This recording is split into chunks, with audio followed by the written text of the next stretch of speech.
Let's go, Rider Nation. I'm ready. I'm ready. Yeah, here we go. Here we go. Get your feeling now. Get 'em high, get 'em low. 'Cause we're dealing now. Everybody's giving it all they got. 'Cause we're ready. This is the Piffles podcast, your Saskatchewan Roughriders fan podcast. Thanks for joining us here this week, where we are celebrating Canada Day. And the Riders are 4-0 Canada. You got me. I'm Alex. I'm Steve. And I think I got way too much sun today. What a beautiful day it was in the Queen City. I don't know if anyone is out and about, but my Lord. I'll say it. It's too hot outside. I know what's coming in a few months, and I prefer the winter. It's too hot. You can dress for minus 40. You just put on more clothes. You can only wear such little clothes when it's plus 30 and up out. Like it's uncomfortable. It's gross. It's too hot. I refuse to dignify that with a response. I mean, I hope you enjoy it. I really do. I'm going to be sitting there in the air conditioning at home all day long. But let's get talking Saskatchewan Roughriders football. You can give us a follow on X, Facebook, Instagram. We posted. We're going to get to TikTok one day. We're on there. I'm making it my summer goal to figure out how to use TikTok. This is when we miss Amy on the show because she could have actually just done it, right? So, but thanks for listening wherever you get your podcasts, watching on YouTube, watching on SaskTel Max TV on demand. Piffles podcast, of course, is brought to you by our great friends at Dairy Queen on Elphinstone Street and Sask Drive in Regina. We're also proud to be sponsored by Kathy Festian of Royal LePage Regina Realty. Kathy Festian of Royal LePage Next Level. Churchill Brewing Company, District 306, Regina's tactical laser tech experience. Bigfoot Vodka, and Creasy's Premium Home Leisure Jacuzzi Spas. Well, we're going to get to some Canadiana, but before we do that, we're talking another Riders victory. It's time for the opening kickoff.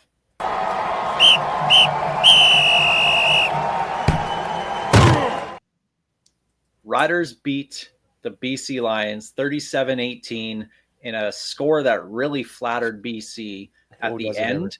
But it was touch and go there for about 14 minutes and 56 seconds to start the first half. We'll start with that pick six to Vaughn Campbell, baiting Jeremiah Mazzoli into just an awful wide side throw. And that pick and the touchdown there, that was the game changer. That single-handedly shifted everything around. Because when you look at that flow of that game, the Riders just got a field goal, went up, 9-7 at the time. BC was driving, making it look pretty easy in the last few seconds of the first half to get into at least field goal range. And I thought we were going to be down at the half 10-9. And sure enough, Vaughn Campbell breaks on a ball, catches it, picks it, takes it to the house. That itself, that was the game right there. Well, 100%. Like you're looking at them march down the field, and you're like, okay, BC's going to take the lead going into the half. All right, time to get things going, time to tighten it up. Like, there's no way BC should be in this game. Like, they had if you include that one until the interception, they had the two drives, and that's it. Like, it was like Mazzoli looked terrible, and next thing you know, Devon Campbell to the house, and that also uncorked the fans because you could kind of hear the murmurs in the stands going, "Are you kidding me? Like, we should be destroying this team right now." Like Mayer couldn't hit a wide open guy. Like Robistelli should have been moonwalking to the house on that deep pass, and it was just a miracle that he caught it the way he did. Like Harris was in. This thing was going to be an absolute just mollywhopping, and to go from Where did you learn that word from? Well, I use mollywhopping all the time. Like, how old are you? My goodness, that's he is the elder statesman of the show. I am the elder statesman, exactly. But yeah, to go from oh my god, we're going to be down going into half to okay, now everyone's feeling let's go. Yeah, that play changed the entire outlook of that game. The only downside from a fan perspective was that play happened right before halftime, and you had the excitement of the play and everything that happened, and then everybody left for halftime and kind of came back. If that would have been early third quarter, like that 8-minute touchdown drive was, it would have been electric for a lot longer. But that may have been the most telegraphed pass I think I have ever seen on a Canadian football field. That was awful. Like, you could see Tavon Campbell's eyes light up before that ball was thrown because he was already practicing his touchdown dance. That may be the easiest interception he has in his career. Well, and if you look at the replay, so that was to the outside receiver. The slot receiver for BC ended up looking wide open in the end zone. But again, I think that was Tavon Campbell making such a great defensive play. He knows he can get that. He's so fast that he can cover a lot of ground quickly, and Mazzoli doesn't have the strongest arm. He's not zipping them in there. He knows that Mazzoli has to put some air under it to the end zone. So if the guy gets behind me by a yard or two, that's okay. I can afford to stay closer to the check down that he's probably going to throw anyway. So I think he baited him more into that. So I think it was just a smart football play by Tavon Campbell, and obviously it worked, taking the chance that he's probably not going to throw it deep. You can cheat a little bit, and it paid off with his second interception of the season. And can you imagine there are people going into free agency after he signed here that did not want him on the team and were like, can this guy still play? I mean, we questioned, can he still play? And I think that's fair. But with the ratio and how everything was breaking down with the whole team, I mean, it was pretty obvious that he was going to make the team, and people were surprised by it. And I think we can, get past that now. Well, let's be honest. There's people coming out of the preseason games that were wondering if he still had it. So once again, this feels like a sales situation. It's like, okay, let's get out of preseason. Let's let these guys get their legs underneath them, and they'll show us what they can do. And Sales last year, other than Milligan, was our best defensive back, and I think TC is going to show himself to be a very good signing this year. And it's funny that you mentioned Marcus Sales, because to me, Tavon Campbell's first regular season game was iffy at best. He just didn't feel like he had it in the first game. And then 2 through 4 so far, something's clicked, and he's fitting in perfectly with the rest of that defensive backfield. I don't think there's anybody at this point that can question having him on the roster. And Marcus Sales dropping an interception. Roland Milligan dropped an interception. Ooh. Like they had 4 turnovers. They had 3 picks, and of course that fumble recovery. They could have had more. The defense played one hell of a game. But let's talk quarterbacks. Jeremiah Mazzoli was awful. You just want to tell us you're right? I'm assuming that's all what this part of this show is about. No. Yes, and no. I feel vindicated, maybe a little bit, about Jake Maier. Now, Jake Maier, 13 of 23, less than 200 yards, 1 touchdown, no interceptions. A lot of those throws were bad.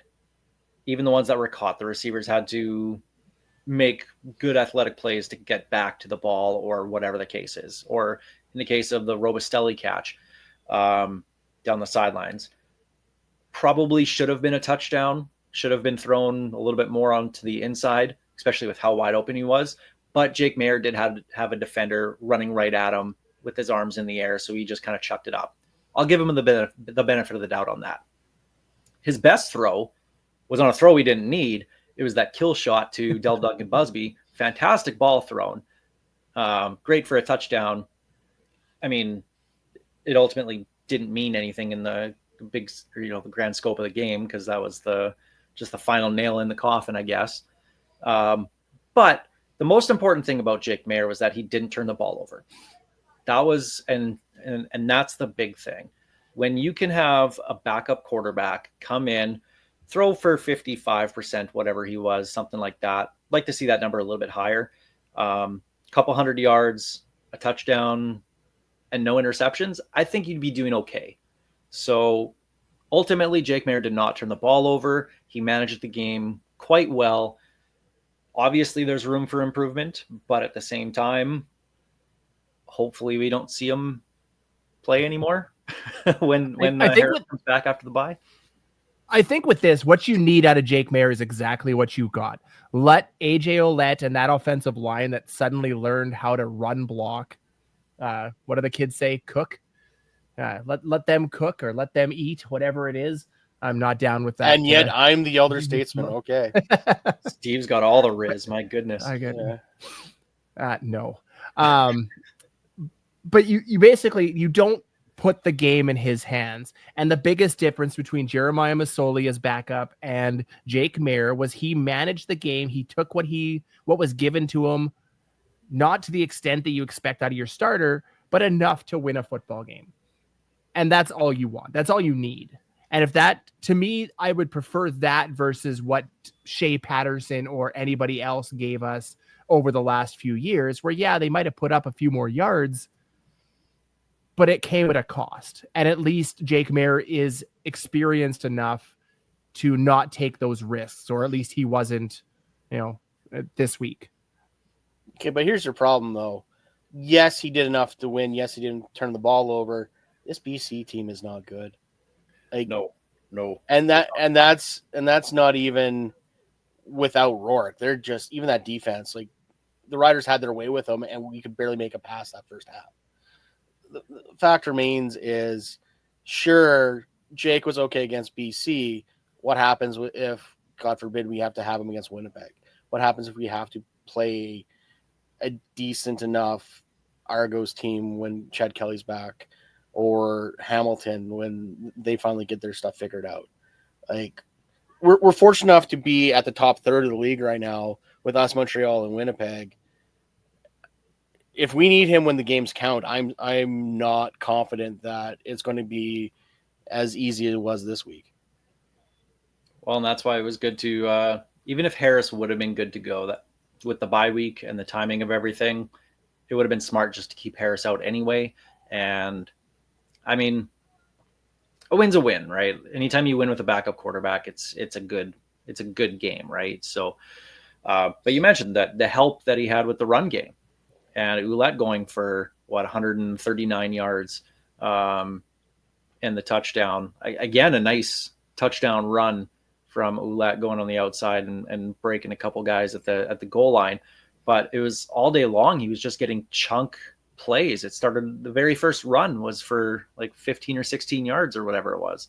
Like, this O-line, and I don't know if it's the schemes they're running as opposed to last year. I don't know if it's the fact that it was Tate at guard and Daniel Johnson. Like, Daniel Johnson seems to be a better run blocker than Trevor Reed was last year. Yeah. Reed, I think, is a better pass protector, but we're putting almost a raw rookie in at left tackle, a Canadian guy too, and we're seeing fantastic results.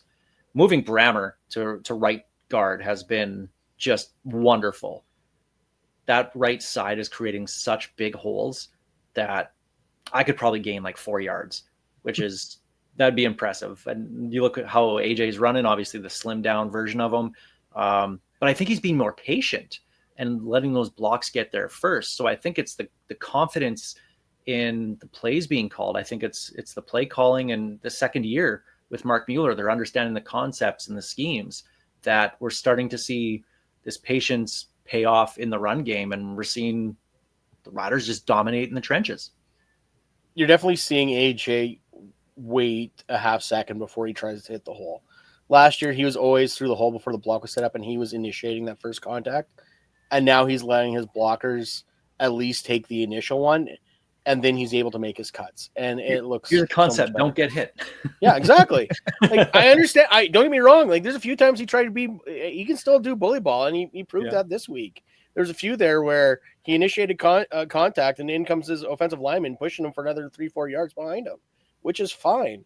But especially when you got those schemes to the outside where you can get those chunk plays, let your blockers set up, and then you can spring loose and go. And he's finding that extra cut and that extra speed. And once again, I don't want to say it's because he slimmed down, but I think he's just moving better because his hip seems to be healed. The one thing I've noticed with our game plan that maybe I just missed it last year, but it seems like we're running a lot more counter style runs where they they lean one way and then come back cutting against the grain. And I saw a lot of that, especially early on in the game against BC. And it seemed to work with, I mean, so did every run we ran, but it seemed to work with a lot of efficiency.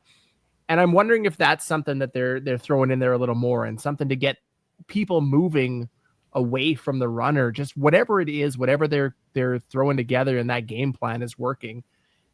And AJ Ouellette is running angry. Like, you look at him when he gets into those scrums, they're pushing it for 3, 4, 5 yards down the field, and he's pushing the whole way through along with the O-line. And that's the biggest difference from last year, is that drive that I think he's got. And maybe it's the slim down AJ. Maybe it's just, again, the healthy hip. But whatever it is, you keep feeding him as long as it's working. I want to give a shout out to Antoine Brooks Jr. on defense, coming in and making just a great diving catch interception at the end of the game. Just a beauty play. And I hope that they can find a way to keep him on the roster. Obviously, it was a ratio move getting him on. But if they can keep him on, I think this is a guy that can really, really help out the team.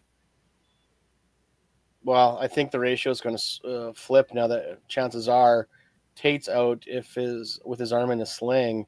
So that that means another Canadian on the offensive line, because Fry's the next man up. So.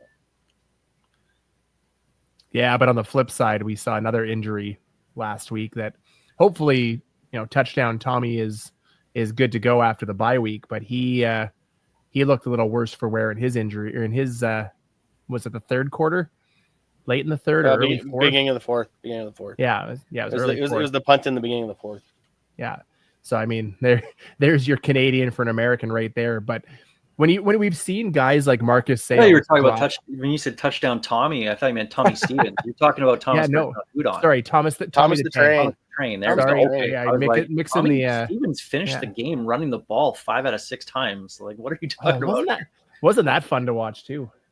But I think that the funny thing to me was, you watch guys like Marcus Sales, who has dropped at least 3 very easy interceptions this year so far, and then you see Brooks Jr.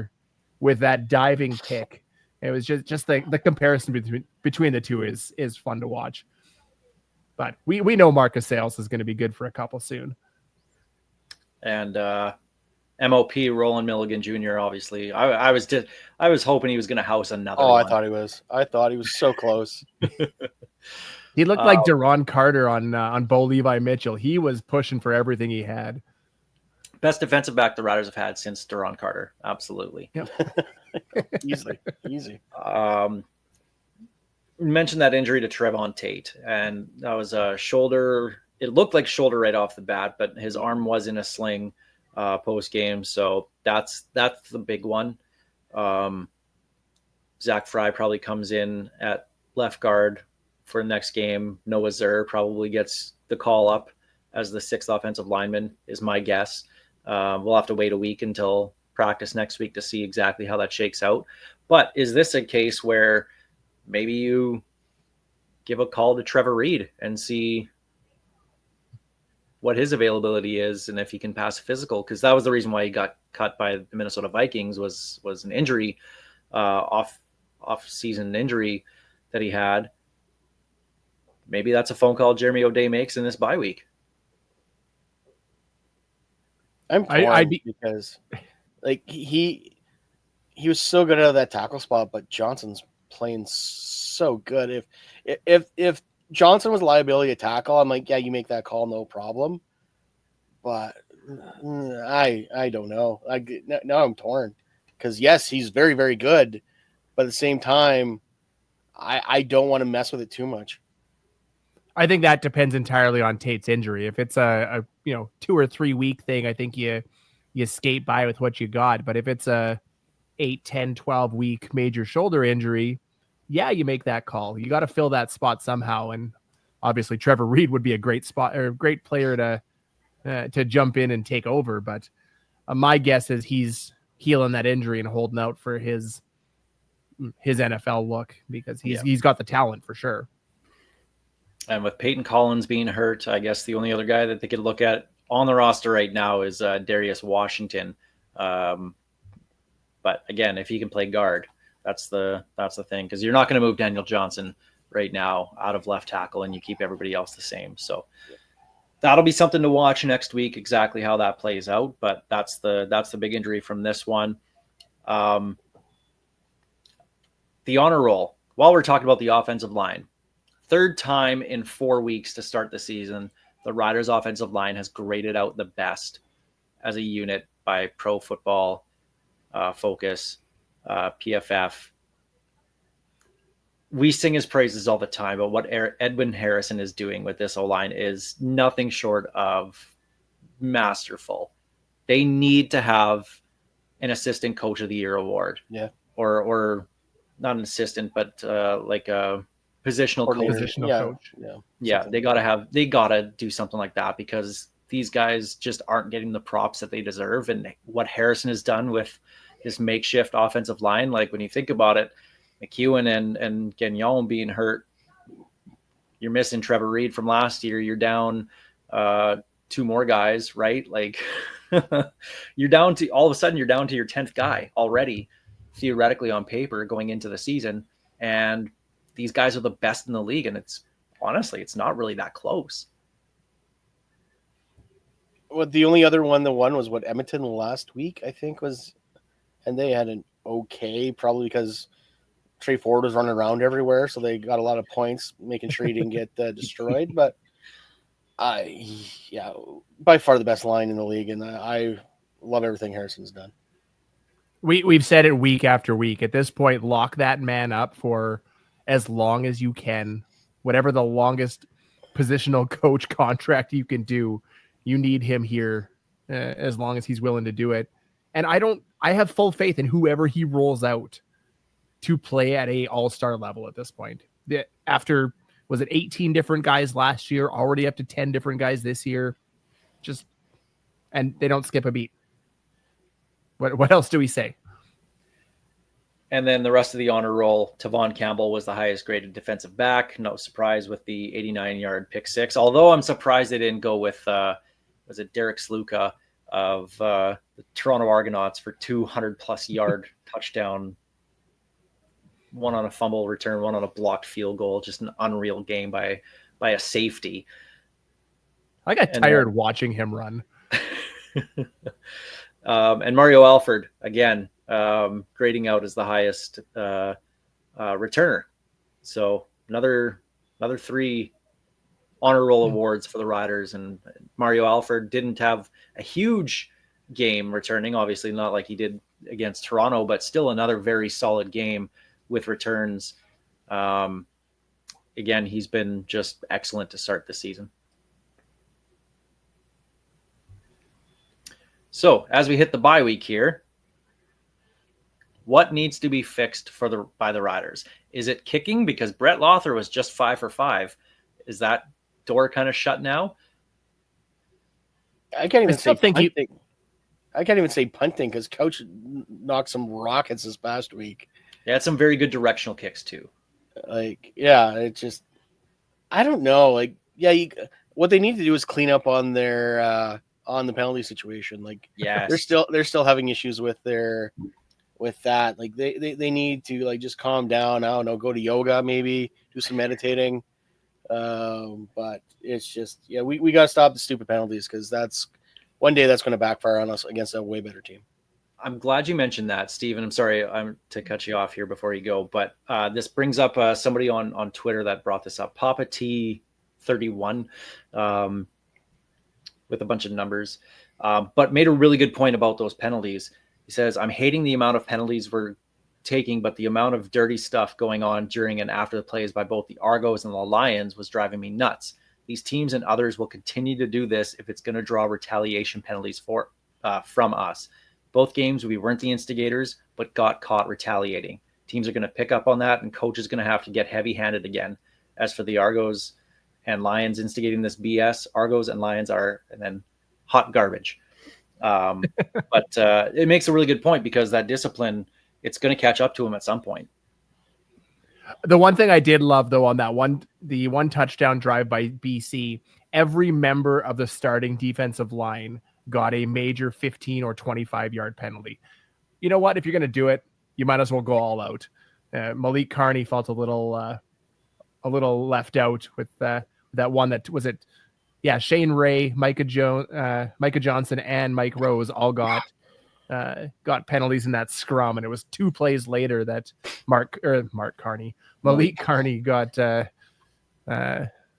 his roughing the passer. So I mean, at least they're playing as a unit. You got to give them that. How did we get 3 penalties there and BC only got 1? Oh, no kidding. Come on. Come on, refs. Like, when something like that happens, I can see us getting 2 and them 1, sure, but 3 on and 1, like, that's ridiculous. Well, so hate to bring back painful memories, but watching it break down before, someone had a hold of someone's ankle from one of the Lions had a hold of one of our guys' ankles and was twisting it. I'm like, oh God, not again. Mazzoli's in the stands. I don't need to deal with this on the other end. I think that was the one on Micah Johnson because he was pissed after. Yeah, that was that one. It was that scrum, and I don't know who. Maybe it was Micah Johnson because he came up really angry. But yeah, a Lion definitely had one of the rider's legs and was twisting, and I'm like, oh no, not again. But that is, to me, that's the main thing that they have to fix. Punting, obviously, Couch had a much better game. They're still, I think it's last in punting, but better in average because they're not allowing many returns. Like the coverage has been fantastic by the by the coverage team. So, and I think a big part of that is absolutely scheme too. I don't think they're asking Joe Couch to kick absolute rockets. They are asking him to set the special teams defenders up to allow those short returns. And I'll take the net yardage advantage every time over, the booming kick with a 40-yard return. So in terms of what needs to be addressed in the bye week, I think obviously Brett Lothar going 5 for 5 and the holds from Couch were good this week. So I think we can hold off on that for now, but it's that discipline. Corey Mace has to come in and say, guys, like this is absolutely unacceptable. It's going to cost us games at some point. But what's the answer though? Is it playing time? Like to me, that's the only way you're ever going to get through to these guys. You're going to take a 15-yard penalty. You're out for a quarter. I don't care who you are. Obviously that's not going to happen in every situation, but that's at some point, something's got to happen. Something's got to change. Greg looks confused. Because my computer decided to kick me to Wi-Fi for some reason, so I missed the last 30 seconds of whatever you guys were talking about. Oh, don't worry. It's just me talking. It was just nothing but scumbag lies. That's the opening kickoff presented by Kathy Festian of Royal LePage Next Level. Somehow I'm going to catch a stray for that too. Sorry, bud. Riders are 4-0. Going to set up one hell of a Labor Day Classic and Banjo Bowl. Speaking of the Banjo Bowl, sponsored by Engelheim's Tours, District 306, and Creasy's Premium Home Leisure. Join us. Coming to Winnipeg for 2 days. Going on Friday, coming back on the Sunday. $450 gets you the trip to and from Winnipeg. We can pick you up anywhere on the number 1. Obviously, from Regina to Winnipeg, we're not going to backtrack on the number 1. But you get the hotel for 2 nights, ticket to the game, tons of prizes, including a fully customized rider jersey of your preference. Could be Obsidian, could be the retros, whatever you want. We will get that done for you. And tickets we sold a couple more just the other day, so there's not too many left. So if you're interested in going to the Banjo Bowl, you can make it out on the Friday coming from Regina. Let us know. Email us, pifflespodcast@gmail.com, or send us a message on social. We're easy to find, and we'd be happy to have you on and paint Winnipeg green. It's going to be a blast. Always is.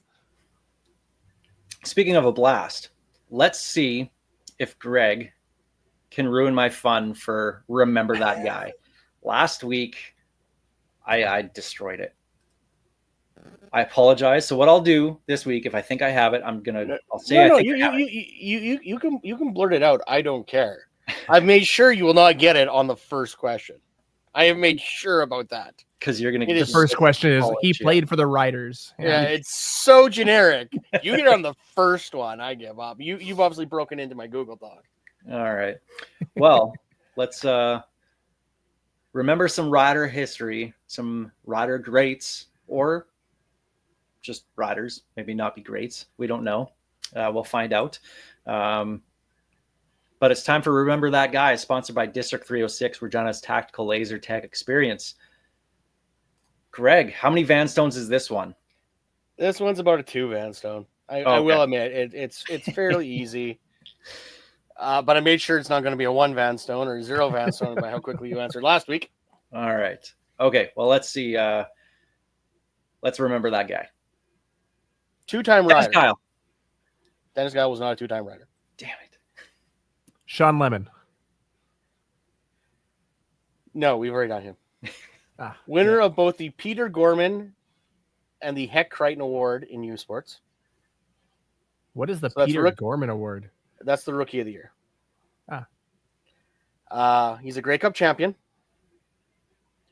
Only a 1-time All-Star.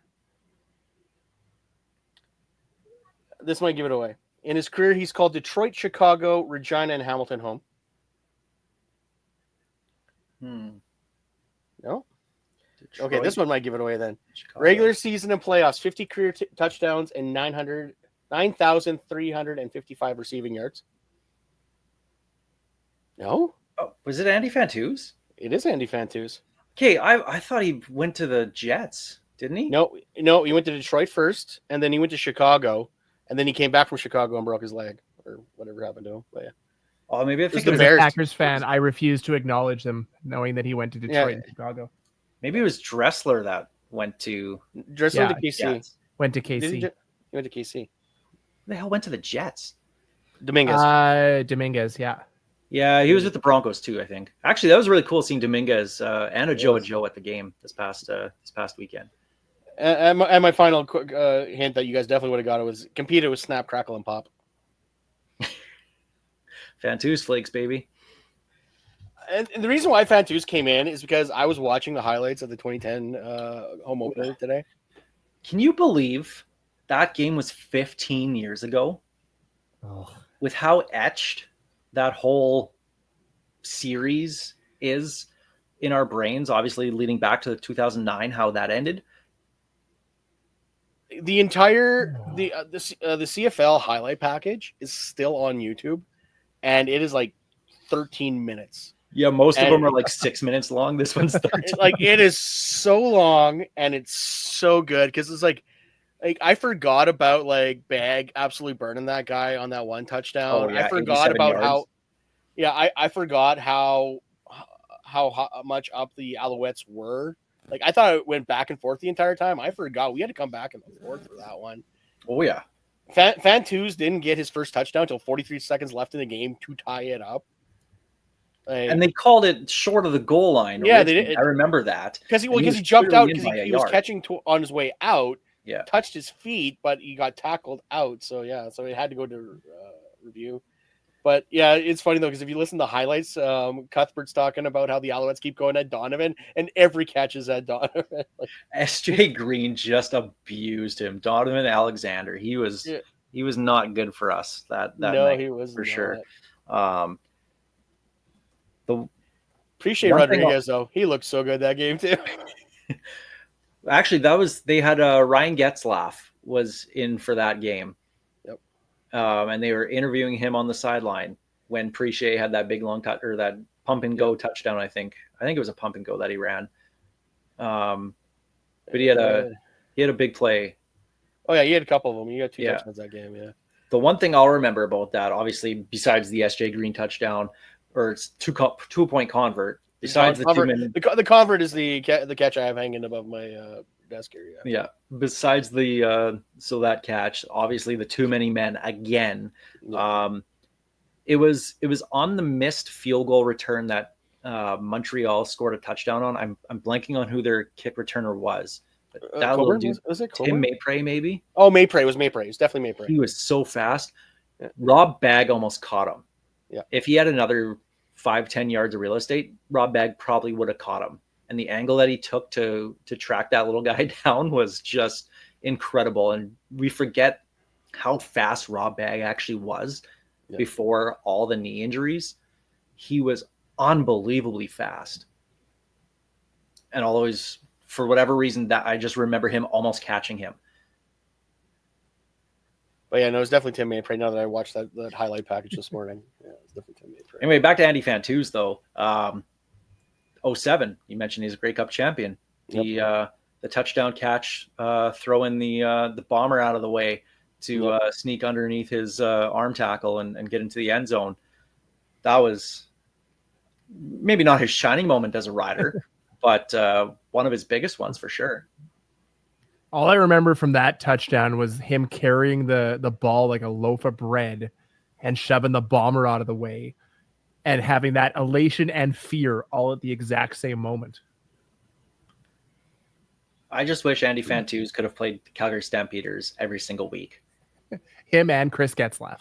Oh yeah, those two were just stamps destroyers. Getzlaff got all the touchdowns, but Fantuz was putting up 250 yards a game against them. He had that 255 one time, and that was only on like 5 or 6 catches. Like, it was just something ridiculous. Maybe it was more than that, but he was a couple long 40, 50-yard touchdowns that he had in that game. But man, the older fans will go back to Ronnie and George as the golden era.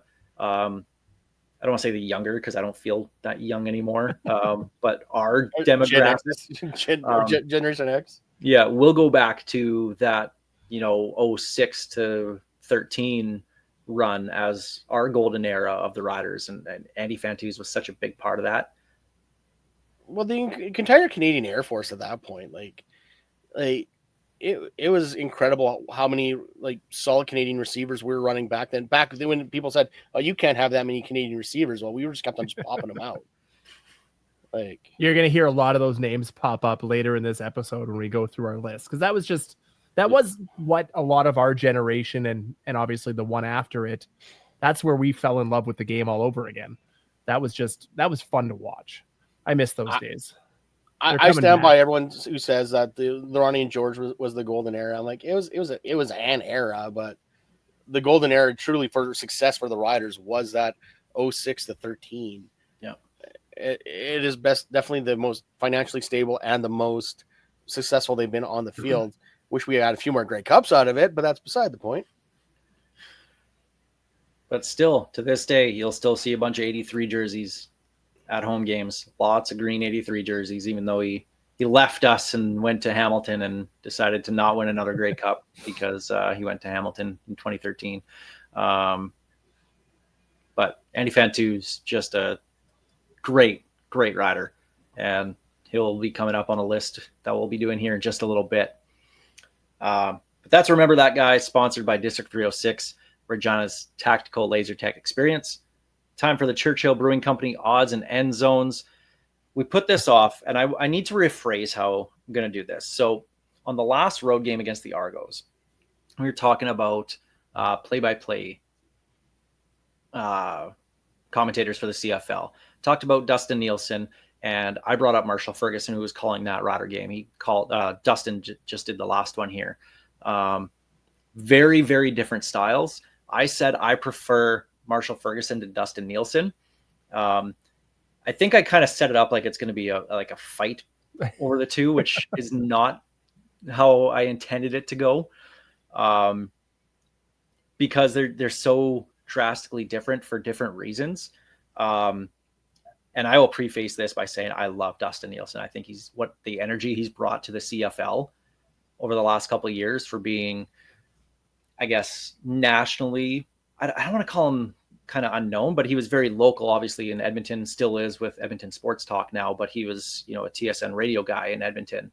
Now getting that national stage as a play-by-play commentator, you can see Dustin Nielsen absolutely loves the game. The excitement that he brings on his calls, it's fantastic. And I think for a casual fan, he's probably their best guy because he's hype. The kids say that, something like that. Don't look at me. But come on, you have kids. Don't they say stuff like that? I don't understand half the words that come out of my kid's mouth. Love Dusty. Think he's great. Reason I prefer Marshall Ferguson is because I feel myself as more of a hardcore fan as opposed to a casual fan. And I love the insights that Marshall gives as a former quarterback in college. I still feel he's in tune with that, while he doesn't have that big exuberance that, say, Dustin Nielsen has. But I think if they paired them better with other guys, I think, because I did see a lot of comments that Marshall Ferguson was boring, blah, blah, blah. I disagree with that. I think it just depends on who you pair them with, because both these guys in their own unique way can be very, very good at calling CFL games. I'm curious about your guys' takes on what we have here. Yeah, and by no means was I trying to cast a stray at Marshall when I said I didn't prefer his style. I do. I find him quiet, but I think also it's who he's paired with. That's the problem. When you pair him with Dwayne, like I said, at some points it felt like it was when the CBC was on strike and there was just nothing happening other than the well, Dwayne Ford's that ambulances. kind of calming presence, right? So And exactly, and I think that's why him and Dusty work together really well. And fortunately, you put Dusty in suits in the booth, and they're walking all over each other sometimes because they're both trying to get their gimmick in. And I'm not saying Dusty's exuberance is a gimmick, but it's really hard when they both want to talk at the same time because they're both excited about what they see. So yeah, I think you definitely got to balance that better. I wish Rod Smith was in the booth more. I like his style, but really, I see you don't. I do. I like Rod. I don't know. I think he brings a certain je ne sais quoi, as the French say. I don't know. I like. His I voice. disagree with that. I'd like to see less Rod Smith in the booth. That's And fine. great person, fantastic. I just think his eyes aren't there anymore when That's he fair. sees stuff. Like, he didn't realize that it wasn't a touchdown in Ottawa last week. He was calling it a touchdown and then was confused why everybody was lining up on 3rd and 1.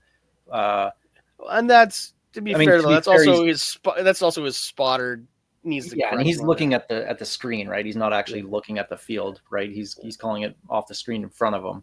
So they were showing the crowd and thinking it was a touchdown. So sure, benefit of the doubt, but there's been so many times already this season that he's called catches when they were very clearly incomplete, and was talking for 10 seconds about how it was a catch and they're going to move the chains. Rod Black made a career of catches that weren't catches. Okay, Or were they? were they? Oh, I miss there's Rod a guy Black. I do not miss him in the booth. I at miss Rod all. Black. I do. I Oh really do too. no. You know what? I'm gonna take it and I'm gonna side with Alex on this one. I definitely prefer Marshall Ferguson to Dustin Nielsen, and that's again not a knock on Nielsen. I just don't need the over the top exuberance to enjoy the game. I want to know. I want to learn things. I want the analytical style. I want to understand to see how a play develops, to see all these things that you're not getting from Dustin Nielsen. You're getting excitement, you're getting passion, which is fun, but just not my personal preference. I can respect both of them, and I think Dustin Nielsen's style will grow the game better, which is why you want to see him on some of those marquee games. But I'm good with having more Marshall Ferguson. I really wish Tim McAuliffe could cross the line and call games on TSN, because he was very good calling college games when the score had it. Like, he's a very good storyteller. He knows the game, and he's a very good commentator. And that's a guy who loves the CFL game. Yes, it is. Loves the CFL game. Couldn't really talk about it working for Sportsnet, but man, you could tell this guy has passion for the Canadian game of all levels, right? Which I think they all do. Obviously, you see that with Marshall Ferguson. You clearly see that with Dustin Nielsen. So just kind of end it this way. More Paul Appelese. He's a little busy beating the United States at flag football. So we'll get to Canada Day in just a minute here. We got to talk about Drake. Do we? Can I do it without cursing? I don't know. We'll find out. I appreciated Greg on social on X, your Macklemore Yeah. tweet about Other people Drake. didn't, apparently. Well, apparently not. Yeah. So Drake and his OVO clothing line have partnered up with the CFL. I still wonder if there's going to be a Grey Cup halftime show here, because the picture that they showed was the OVO logo, the owl, the pendant inside the Grey Cup. But they released hats and t-shirts. I actually really like the hats. The t-shirts are whatever to me. $68 for a hat, $68 for a t-shirt. I can't justify the price. I know that's actually honestly really reasonable for the OVO line. So in terms of comparison to other OVO products, it's right on par. So that's fine. And I get it.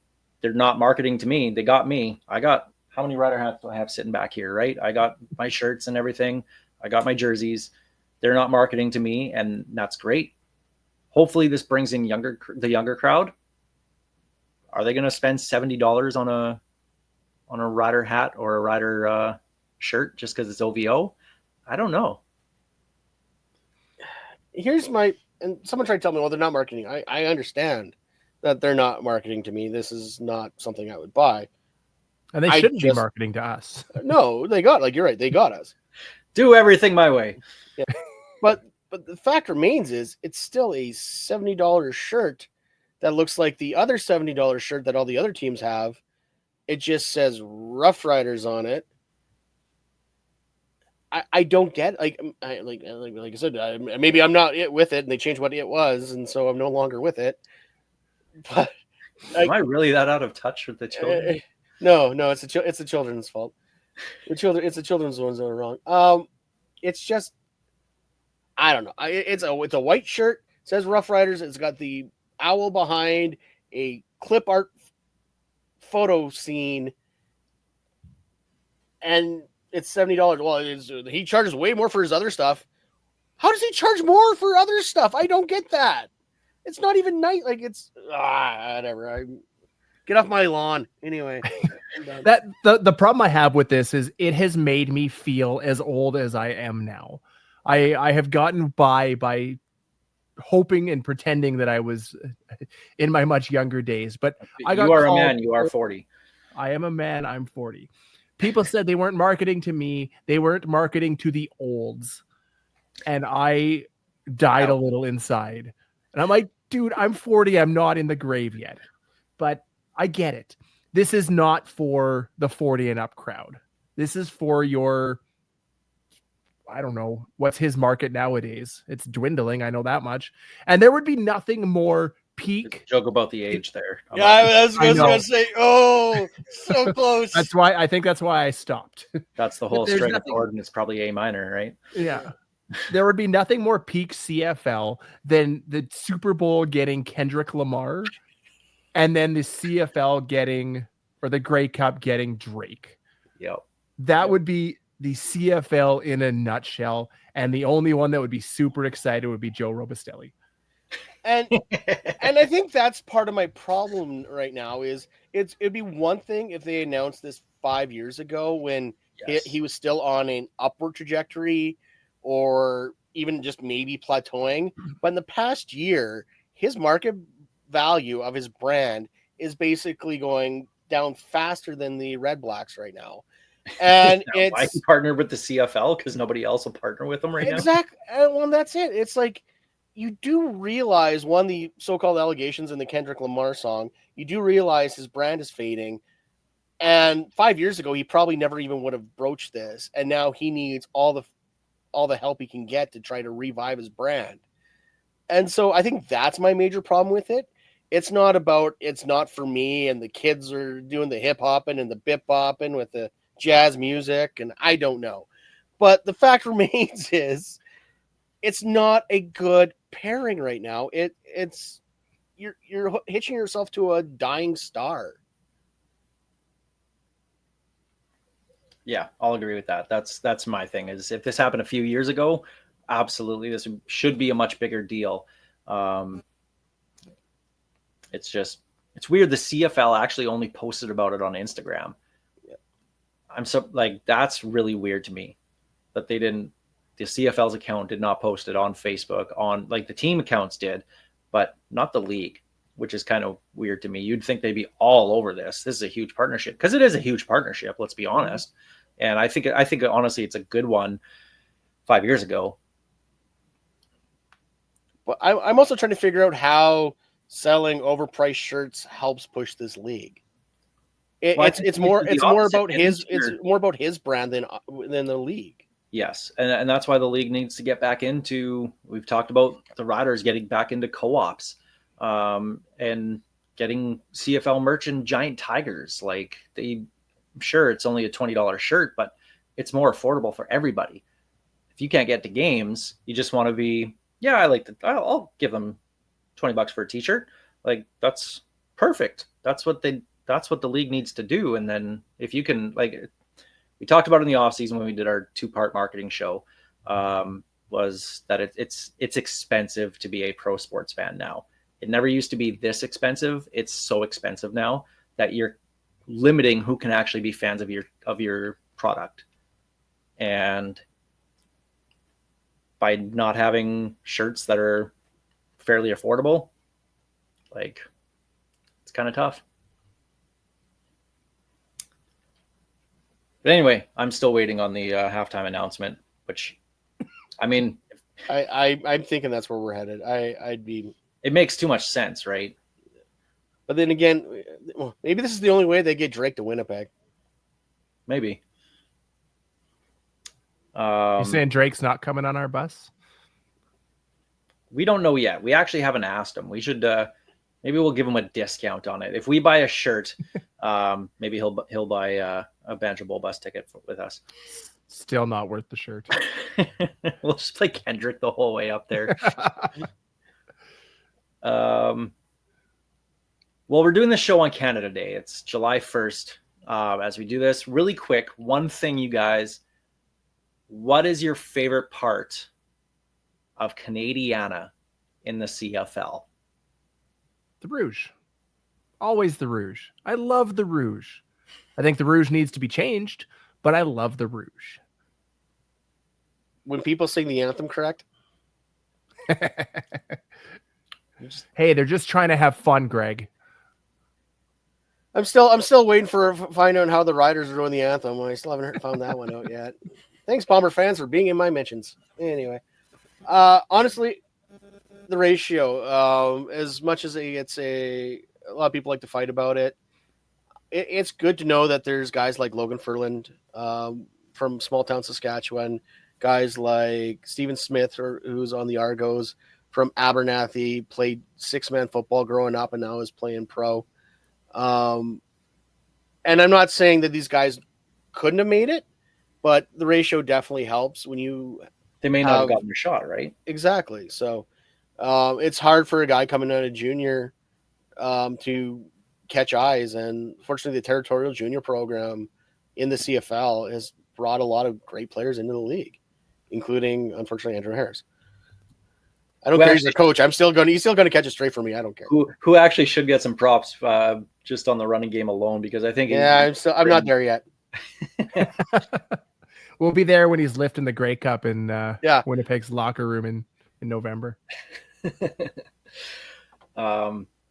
For me, it's the kicking game. It's the fact we have returns here in the CFL. It's a guy like Mario Alford getting a chance to show what he can do, where in the NFL, he's not getting that. Like it takes, sure, Deontay Spencer, great kick returner, gets to return 2 punts a game, maybe, for Denver, if he's lucky. The one thing Mario Alford would be seeing on that kick return, if it was in the NFL, would be 11 men on the field still. Thanks, Toronto. That's true.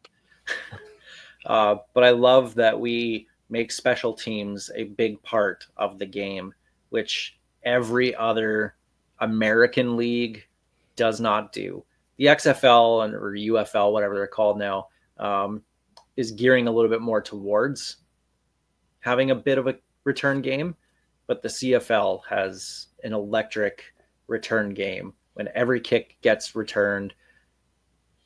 I'm not necessarily the biggest fan of no yards, but it does force the returns, and we're seeing some big ones.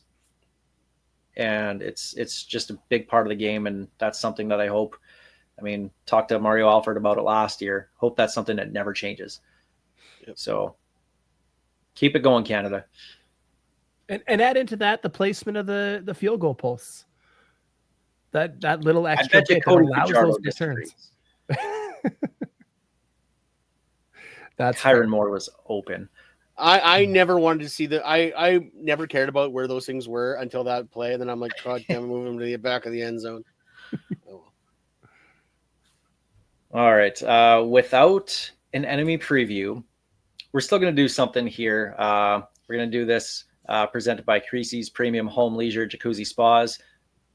Since it's 2025, I know a lot of places did this preseason when there was nothing to do. Well, we were actually doing stuff in the preseason. So quarter century teams, everybody listed their best players. Yeah. I want to know your favorite riders of the last 25 years. And this could be just the most ridiculous list possible because Steve's going to have Corey Williams and Keith Toaston on his list. I know it. But we'll go through. We'll start with the offense, and then we'll do defense and special teams after. Just tell me who your favorite at the position is, and let's see if there's some that are just way out there. So let's go with quarterback. I bet you I can guess your quarterback. Damn right, it's Dennis Guile. Oh. I'm on doubles. I went Cody Fajardo. Running back. Of course, she's. I'll take the easy one. Keith Toaston. Absolute legend. Kenton Keith. Man, that guy could run. He could. Fullback. I think we're probably going to be unanimous on this one. Chris Zarka. Neil Hughes. Neil Hughes. The Métis missile. Offensive line. Okay, now this is where it's going to get interesting for you guys because I know it. Because I got two Swiss Army knives on my line, so I put them wherever the heck I wanted. All right, so let's go left tackle. I'm going Big Daddy. 5 Logan Furlans, as I was told. Left tackle. I'm going Big Daddy X. Xavier Fulton. I had Fulton as well. I put Mikowski out there. I had Gene Mikowski at left guard. I have Brendan Labatt at left guard. I had Chris Best at left guard. Center, Dominic Picard. We need some He was the sandpaper on that offensive line back in the day. Sean I McEwen? No. I got Jeremy O'Day. I cheated and went Logan Furland. Right guard, I put Logan Furland. I also have a Logan Furland on right guard. I went O'Day. And right tackle. Yoshi. Yep. He played left tackle, but he also did play some right. Belton Johnson. I love Belton, but I still picture him as a tie cat more than a rider for some reason. I don't know why, but I always have that in my head. Man, I don't care. Belton's the best. Yeah, Belton's awesome. I love Belton. Receivers, two wide receivers, 3 slot backs. So we'll go with the wide receivers first. I had Corey Rob Williams.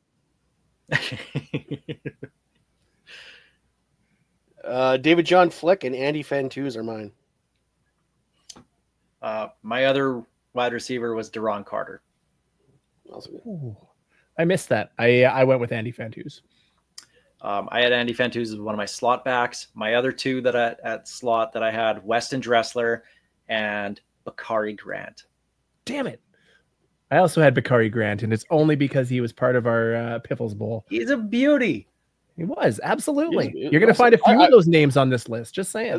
The presidents were an awesome group to have together. But I had Dressler, Roosevelt, and Dan Farthing. Cheating a little bit with Dan Farthing. It counts, though. It counts. I like it. On defense, let's go defensive ends. My two were Fred iPod Perry and Charleston Hughes.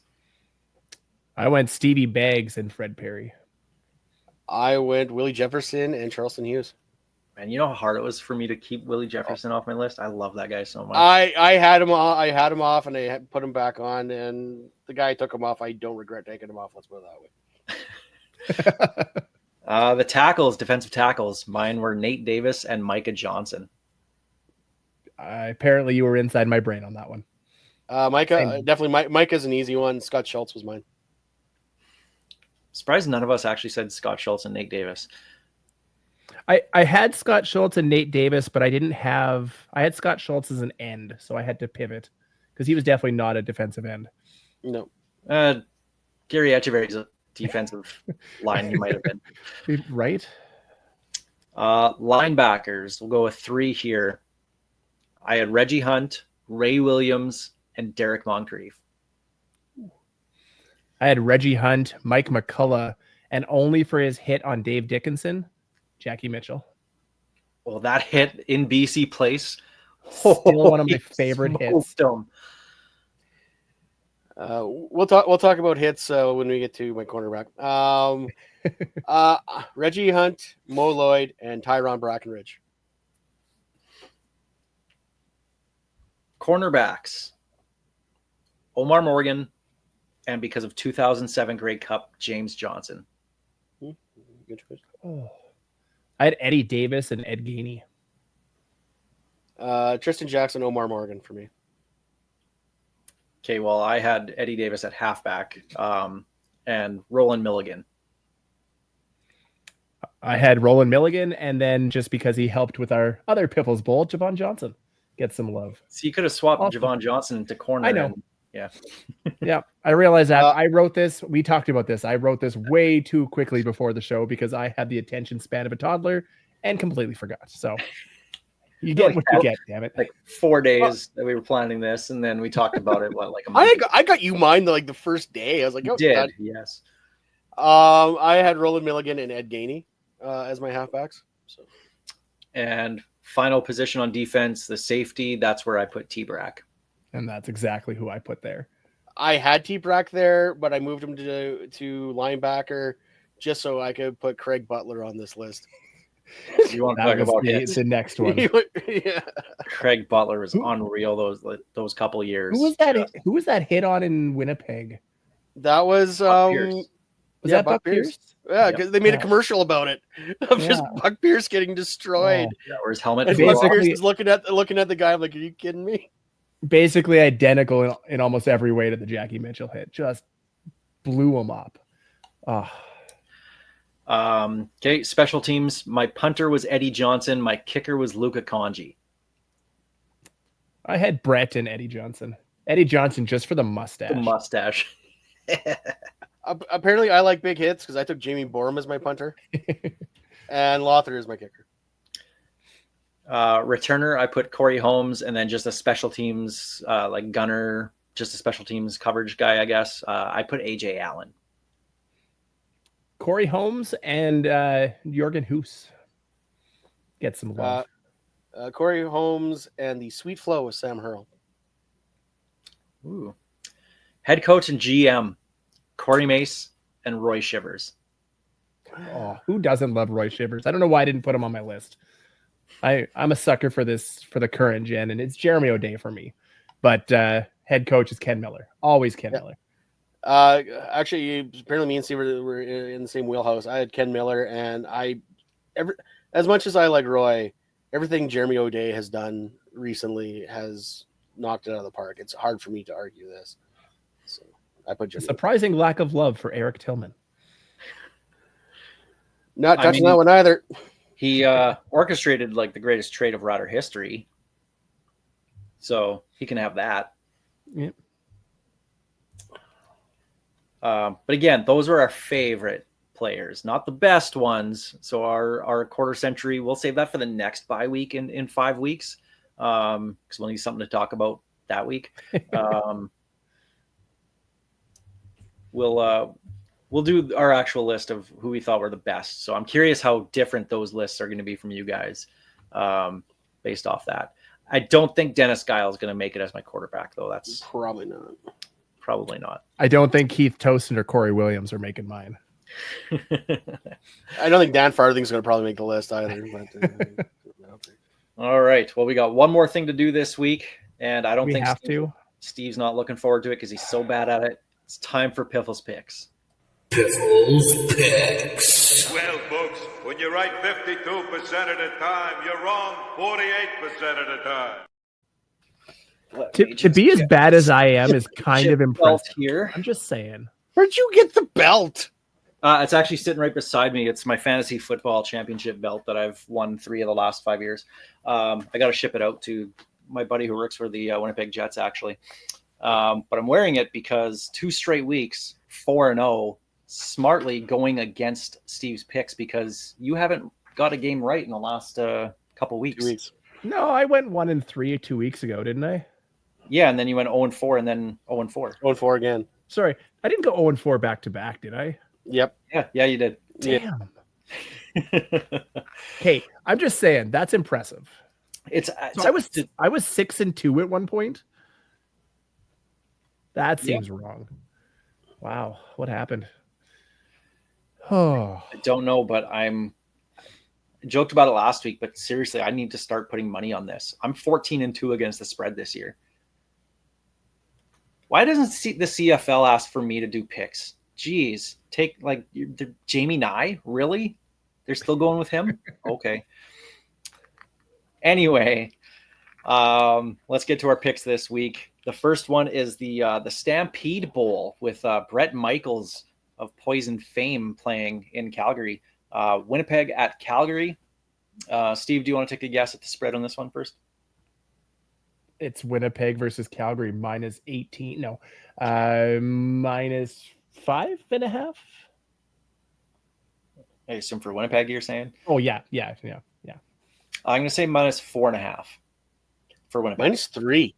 That's it. Wow. That's okay. Well, that's an easy one. I'm taking Winnipeg. Yeah, that's an easy Winnipeg. Yeah, I'm not going to be stupid on that one. Winnipeg. I just want one, right? Can I change my pick to Calgary now?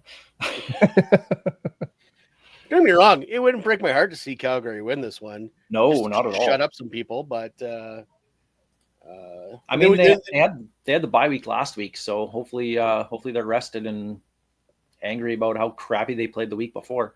Yeah. Second game, Hamilton at Toronto.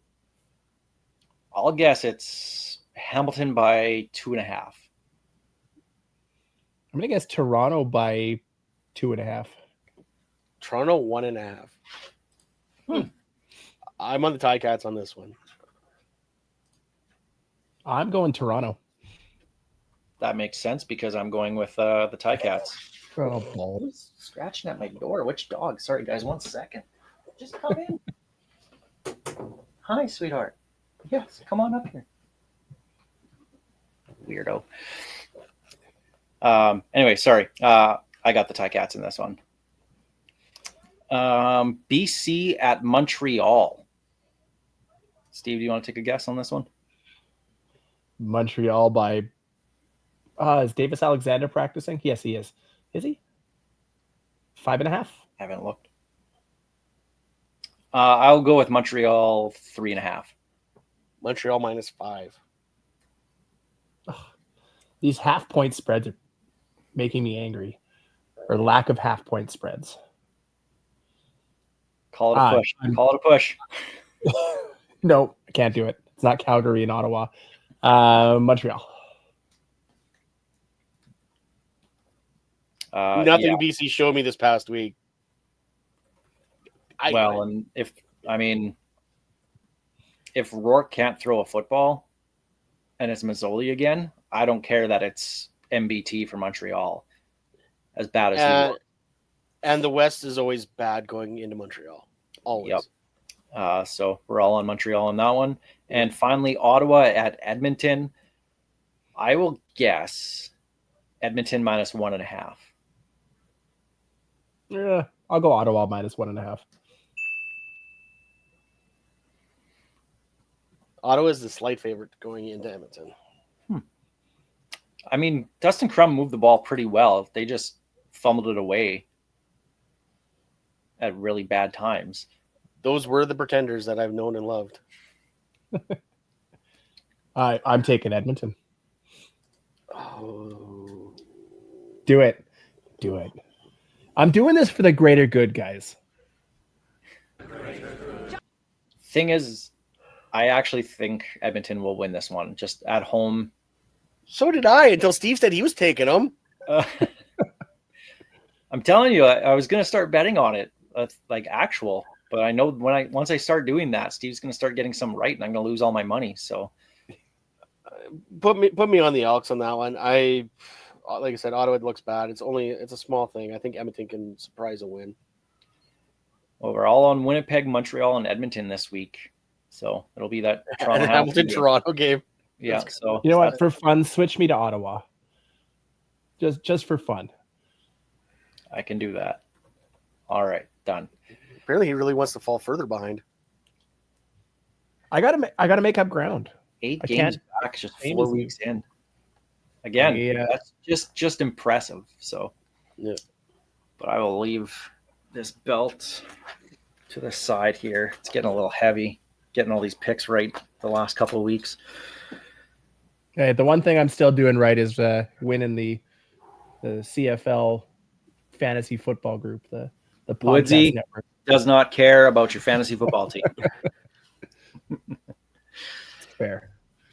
All right. Well, we'll leave it there for this week on the Piffles podcast. We got to figure out what we're going to do next week because there's no game for us to recap. So we'll figure something out. I hope. Maybe we'll talk about other teams for once. No. There's like 14 other CFL podcasts. Is that how many there was? We were in the top 15, so there's got to be 14 other ones. At least. Yeah. So there's. Well, we were number 2, so yeah, there's got to be a few more out there. Yeah. But we will leave it there, and we'll be back next week. I'm hoping we can get secure a guest for that one. I'm working on something right now, so we'll see what we can do, and I'll surprise you guys with that one. But Better not be Chris Trevler. I didn't even. I am think about noping out of that show. Just telling you right now. I You'll didn't even never think see about my that. laptop close faster. Maybe later in the year. Maybe they'll make them available for Banjo Bowl week or something. Don't you dare. Too bad we won't get to Winnipeg in time to for Friday's walkthrough for the Banjo Bowl. We could have got Chris Trevler to lead us onto the field or something. That would have been awesome.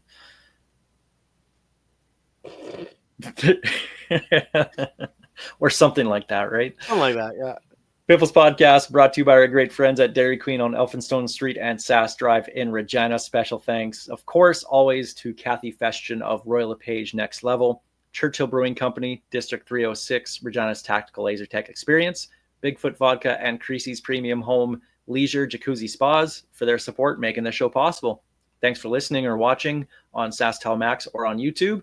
This is Ghost Behind Your Mind by Tyler Gilbert.